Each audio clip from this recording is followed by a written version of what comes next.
5 तारीख को पेपर था तो मैं 4 तारीख को 6 बजे तक पढ़ रहा था। 5:20 पर पेपर खत्म होना है और मैं 6 बजे तक पढ़ रहा हूँ। एंड कल भी यही शेड्यूल है कि मैं 6 बजे तक जिंदा रह जाऊँ। मेरी हॉस्टल की लाइफ बहुत सहयोगी रही। मैं बीच में बीमार होने के कारण डे स्कॉलर भी हुआ था, पर उससे मेरे स्कोर पर थोड़ा इफेक्ट ही पड़ा था, बढ़ा नहीं, वो थोड़ा कम ही हुआ था। तो मेरे ख्याल से हॉस्टल इज बेटर। साजिद ने घर छोड़ा, मोबाइल छोड़ा और अब लोग साजिद को नहीं छोड़ रहे हैं, ढूंढ रहे हैं बधाइयां देने के लिए। क्योंकि अगर आप सीन से नहीं रहोगे तो आप अपने आप को ही धोखा दे रहे हो। पीयूष सर हमेशा कहते हैं कंसिस्टेंसी रखनी बहुत जरूरी है। सबसे पहले सोशल मीडिया से दूर रहना है, क्योंकि अगर सोशल मीडिया पर आ गए तो वो आपको डिस्ट्रैक्ट ही करेगा और उसका कोई फायदा नहीं है। और एक आप दोस्त अच्छे बनाओ, तो कभी कभी अगर नंबर कम आए तब आप उनके पास बैठो तो वो ऐसे दोस्त होने चाहिए जो ये नहीं कहे कि इतने कम आ गए अब क्या होगा।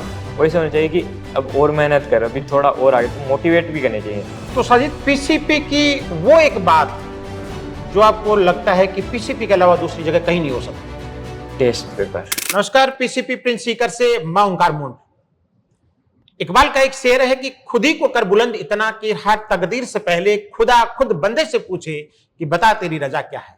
यानी खुद को इतना बुलंद करें, इतना मजबूत बनाएं कि खुदा तुम्हारी तकदीर लिखने से पहले खुद तुम्हें पूछे कि बताओ तकदीर में लिखना क्या है, तुम्हारी रजा यानी तुम्हारी मर्जी क्या है, तुम्हारी पसंद क्या है।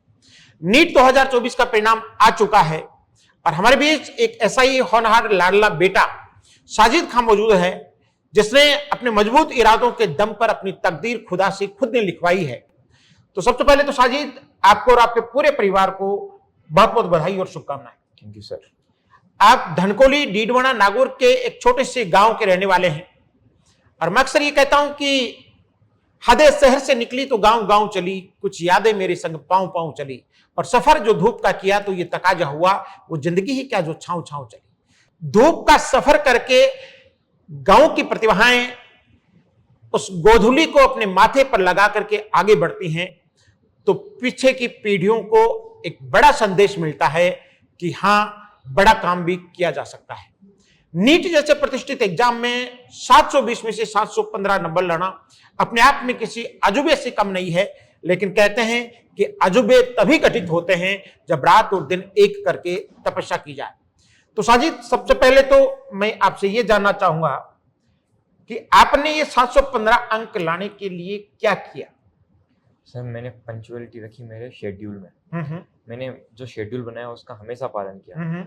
जैसे जब मेरी क्लास चलती थी तब मेरा शेड्यूल अलग था कि मुझे 4-5 घंटे पढ़ना है, उसमें मुझे क्या क्या कवर करना है। मेरे से जो कवर हो सकता है मैंने उतना ही रखा था कि आज मुझे ये पढ़ना है तो मैं ये पढ़ के ही सोऊंगा। और मैंने ये शेड्यूल पूरे साल फॉलो किया। कोर्स होने के बाद में मैंने टाइम मेरा डबल कर लिया। जैसे पहले 4 से 5 घंटा था तो बाद में 10 से 12 घंटे कर लिए थे मैंने। तो 10 से 12, उससे कम मैं पढ़ा नहीं। और मैं डेली टारगेट लेके जाता था कि मुझे आज इतने चैप्टर करने हैं, मुझे आज इतने क्वेश्चन करने हैं, मुझे आज चैप्टर करने के बाद ये क्वेश्चन इसके लगाने और पीछे का रिवाइज करना है। तो मैं जो टारगेट लेके जाता हूँ मैं कंप्लीट करता था। बस यही एक मुझे सबसे बड़ा कारण लगता है।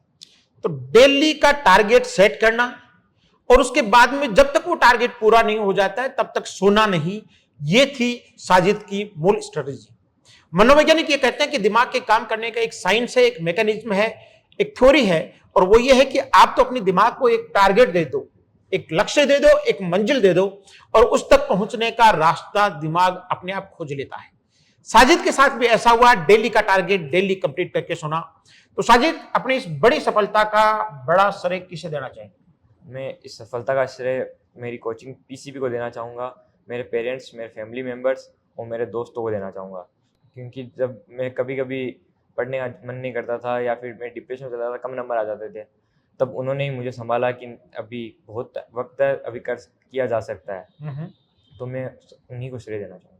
तो साजिद, आपके पिता एक सामान्य से शिक्षक हैं, राजेश खान साहब।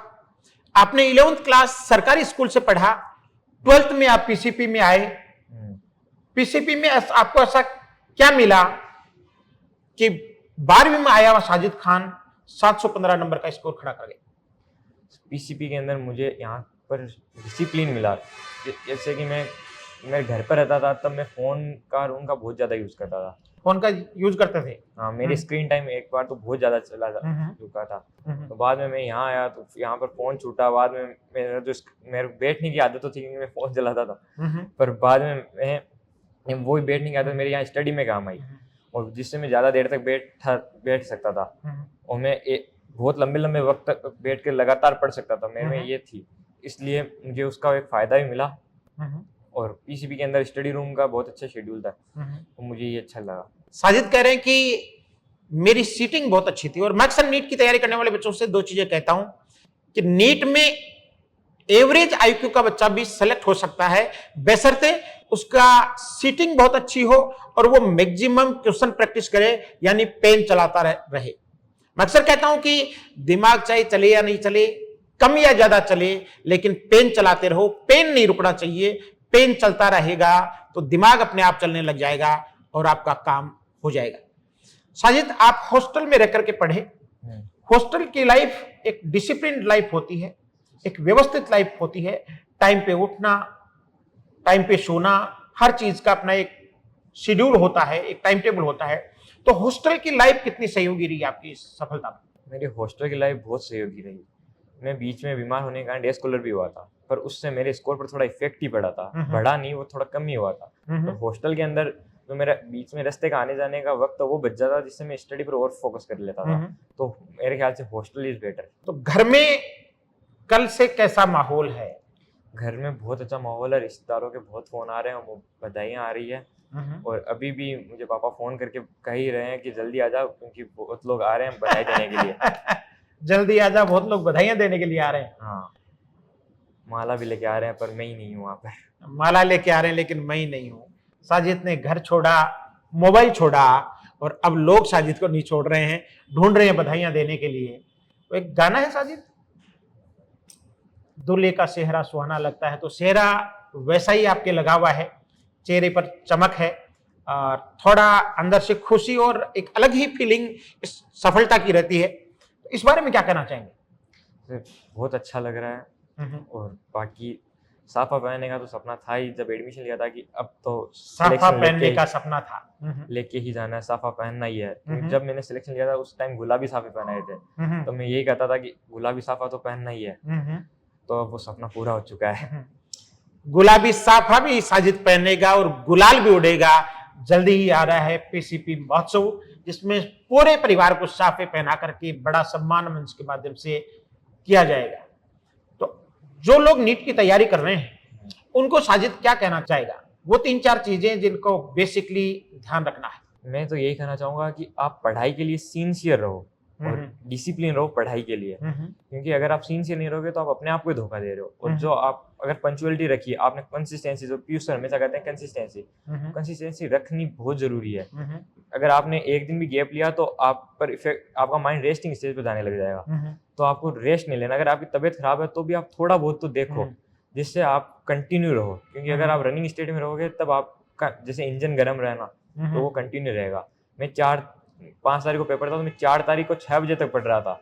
जब तक पेपर खत्म हो तब तक का, मतलब 4 तारीख को 6 बजे मैंने किताबें रख दी थी, ताकि ये रहे कि हाँ अभी 5:20 पर पेपर खत्म होना है और मैं 6 बजे तक पढ़ रहा हूँ, यानी कल भी यही शेड्यूल है कि मैं 6 बजे तक जिंदा रह जाऊँ। बस ये इसलिए था। लास्ट टाइम तक आप लगे रहे। ऐसा कहते हैं कि जंग में कागजी अफराद से क्या होता है, हिम्मतें लड़ती हैं तादाद से क्या होता है। छोटी संख्या में बड़ा रिजल्ट, और उसका माध्यम बना साजिद खान। साजिद, हर काम के do's and don'ts well define होते हैं। आपने ये तो बता दिया कि नीट की तैयारी करने वाले बच्चों को क्या करना है, लेकिन ये भी बताएं कि क्या नहीं करना है।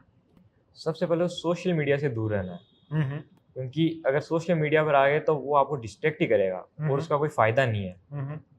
तो एक तो सोशल मीडिया हो गया, और एक आप दोस्त अच्छे बनाओ। और कभी कभी अगर नंबर कम आए तब आप उनके पास बैठो, तो वो ऐसे दोस्त होने चाहिए जो ये नहीं कहे कि इतने कम आ गए अब क्या होगा, वैसे होने चाहिए कि अब और मेहनत कर, अभी थोड़ा और आगे, तो मोटिवेट भी करने चाहिए। दोस्त अच्छे बनाओ, वो एक बहुत ही अच्छा है। बाकी आप अगर आपने झगड़ालू दोस्त बना लिए जिनकी गैंग वैंग ऐसे, तो आपके लिए वो सही नहीं रहेगा। वो खुद भी नहीं पढ़ेंगे और आपको भी डिस्ट्रैक्ट करेंगे। तो आप दोस्त अच्छे बनाओ, मैं तो ये कहना है। दोस्तों की गैंग अच्छी होनी चाहिए।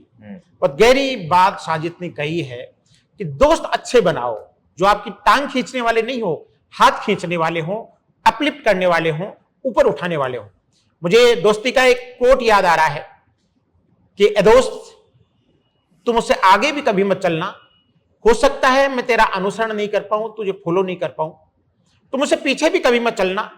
हो सकता है मैं तुझे लीड नहीं कर पाऊं, तेरा नेतृत्व नहीं कर पाऊं, लेकिन तू मेरे साथ कंधे से कंधा और कदम से कदम मिलाकर के जरूर चलना, ताकि जिंदगी की इस जंग में जब कभी तू गिरे तो मैं उठा लूं, और मैं गिरूं तो तू उठा ले। शायद आपका भाव इसी तरह के दोस्तों को लेकर के था। Yes sir. तो सबसे प्रिय दोस्त कौन था आपका? सबसे प्रिय दोस्त था मेरा हिमांशु सैनी ओके। और एक अवधेश यादव। हिमांशु सैनी और अवधेश यादव, उनका क्या स्कोर है? हिमांशु सैनी का है 695 और अवधेश यादव का है 678। देखिए, शेर शेरों के साथ ही रहता है। दोनों प्रिय दोस्त भी बहुत अच्छे और बड़े स्कोर के साथ नीट क्रैक कर चुके हैं, मेडिकल कॉलेज में जाने वाले हैं। तो साजिद, मैं एक चीज आपसे और जानना चाहूंगा। बचपन में आप गांव में, बचपन में क्या अब भी गांव में ही रह रहे हो? गांव के कल्चर के बारे में क्या कहना चाहिए? तो गांव का कल्चर शहर से तो बहुत अच्छा है। वहाँ पर जो मेरे दोस्त हैं वो भी मेरी तरह सब है, हम सब एक ही साथ बड़े हुए हैं, तो मुझे गांव ही अच्छा लगा शहर से। तो गांव अच्छा लगा। ऐसा कहते हैं कि तेरे शहर में तो मुर्दे को भी लोग कांधा नहीं देते, मेरे गांव में तो छप्पर भी 4 लोग मिलकर के उठाते हैं। गांव में बहुत आत्मीयता है, बहुत अपनत्व होता है, अपनापन होता है। अगर साजिद शहर में होता तो हो सकता है वो खुशी का माहौल आपके घर तक सीमित रहता, 1-2 पड़ोसियों तक सीमित रहता, लेकिन गांव में हो और इसलिए जश्न शायद पूरे गांव में चल रहा होगा। यस सर, पूरे गांव में। कल आंसर की आई थी तो नंबर जुड़ने के बाद में पापा ने लिख दिया था, तभी मेरे गांव के लोग आ गए थे मुबारकबाद देने के लिए। क्या बात कि गांव का लड़का इतने नंबर लेके आया है। क्या बात है, गांव का लड़का इतने नंबर लेके आया। तो गांव में डीजे कब बज रहा है? डीजे से जल्दी बजेगा। जल्द बजेगा। फिर से दूल्हे के सिर पर सेहरा सजेगा, डीजे जल्दी ही बजेगा। साजिद पूरे लाव लश्कर के साथ अपने घर पहुंचेगा। तो साजिद, हॉस्टल में आपने एक व्यवस्थित दिनचर्या जी है, उस दिनचर्या का कितना बेनिफिट आपको मिला? तो उस दिनचर्या के कारण ही मैं यहाँ बैठा हूँ। अगर वो दिनचर्या मुझे नहीं मिलती तो आज मैं शायद सिर्फ सेलेक्ट ही हो पाता, पर उस दिनचर्या के कारण ही मैं ये रैंकर बन पाया। तो उस दिनचर्या का बहुत बड़ा सपोर्ट है। तो लोग तो ये कहते हैं कि पीसीपी के हॉस्टल की दिनचर्या बहुत टाइट है, तो इसीलिए तो स्कोर है। अगर आप दिनचर्या टाइट है इसीलिए स्कोर है। अगर आप बीसीपी नहीं रहोगे तो स्कोर कैसे है?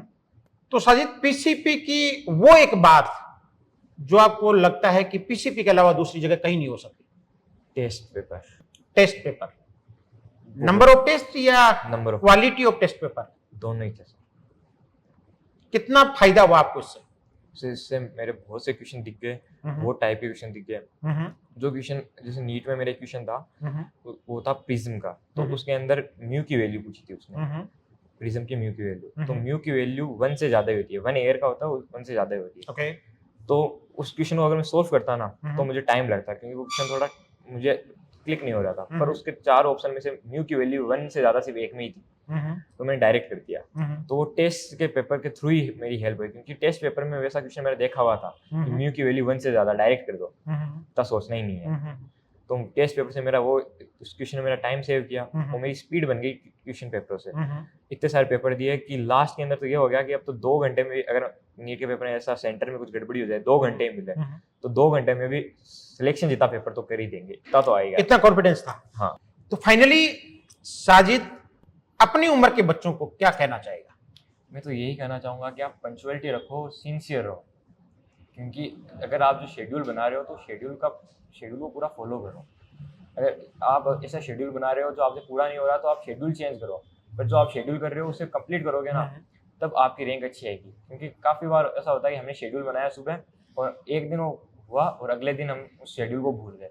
पर शेड्यूल आपको बनाते हो उस पर पंचुअल रहना है। मैं यही कहना चाहूँगा कि मैंने पूरे साल शेड्यूल के कारण ही वर्क किया था, उसके अलावा मैंने वर्क नहीं किया था। मैंने ये सोचा था कि इतना पढ़ना है तो इतना पढ़ना ही है। बहुत बढ़िया, आपने गागर में सागर भरने का काम किया है। साजिद ये कह रहे हैं कि सिंसियर बनो।